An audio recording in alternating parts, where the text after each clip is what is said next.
the fake Biden robocall was a wake up, a concrete example of what bad actors could do. Do you feel you have the tools and resources to adequately protect Nevada's election this November? What do you tell Nevada voters? Yeah, first of all, thank you for having me. It's an honor to be here. Nevada runs some of the most safest elections in the country. They're secure. We have accessibility. We have universal mail ballot. We have early voting. We have same-day election centers. But when you talk about AI and some of the situation we saw in New Hampshire, it becomes concerning.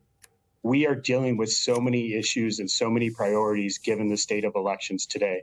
And when you add AI and these types of issues on top of all of our other concerns, we are asking for help.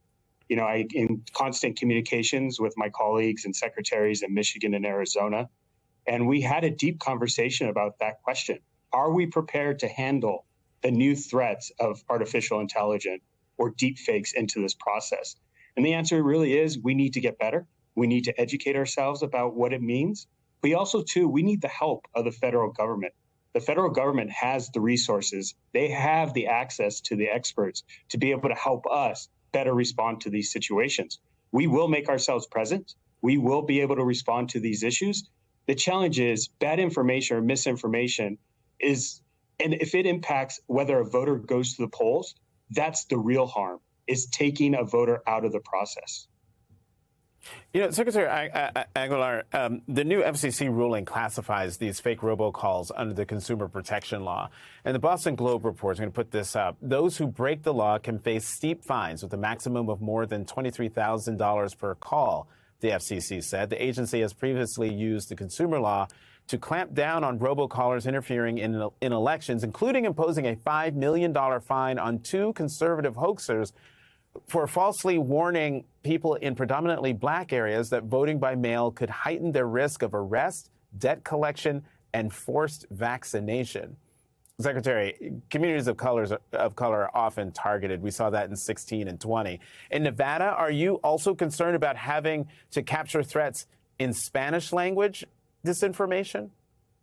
Absolutely. That's my greatest concern. Being a member of our Latino community, we make up 30% of Nevada. They are a working force that makes sure the Strip runs on a daily basis. And if we're not giving them access to the ballot box, we're not going to know the priorities of the Latino community to better build our community. And you talk about AI, you have to talk about the bias that's going into the actual system. The data that AI is using does not include the perspective of our communities of color. And so we have to be able to address these issues. But also, too, you start talking about misinformation within the Latino community, especially in churches, through WhatsApp. WhatsApp is a constant communication piece in our community, and being able to use that forward button. Last night, I was at an event with the Gwynn Center here in Reno, and one of the research centers that focuses on Latino topics at the University of Nevada, Reno, talked about some of these issues and is trying to address these issues of what we need to do from a ground level to educate voters about these challenges. Trust is also a major part of election security. You've been meeting regularly with pastors and neighborhood groups to build that trust. Tell us about those conversations, and does that trust extend across party lines? It does. Look, we have a Republican governor in our state. I'm constantly communicating about the importance he has as a member of the Republican Party to ensure that we're getting correct information to our communities. I enjoy the opportunity to talk with our pastors in the Black community because they're trusted. And if I can leverage their trust to be able to educate voters about our process here in Nevada, that it is secure, it is safe to vote, and that your vote will be counted. We need you to vote. And it's showing up everywhere to be able to enforce this message. But also, too, we have 17 election clerks across this state, and 11 of them are new. So it's educating them about the process. It's educating them about the challenges that we have, but also making sure that they're present in our communities of color and having these conversations directly to them. Mm-hmm. One more question for you, Secretary. When it comes to election threats, what worries you the most? Look, elections are about the people. They're about the voters. They're about the candidates, and they're about the election workers. None of this works unless we have poll workers to work the polls. And in Nevada, we're struggling at the moment to make sure that people are there. Clark County, where 70% of our voter base is, was able to use some very creative ways to get new poll workers into the process, looking at a younger volunteer and necessarily not volunteers we do pay our poll workers, but it's in our rural communities where we're having a struggle getting people to show up at the polls because it's a hard job.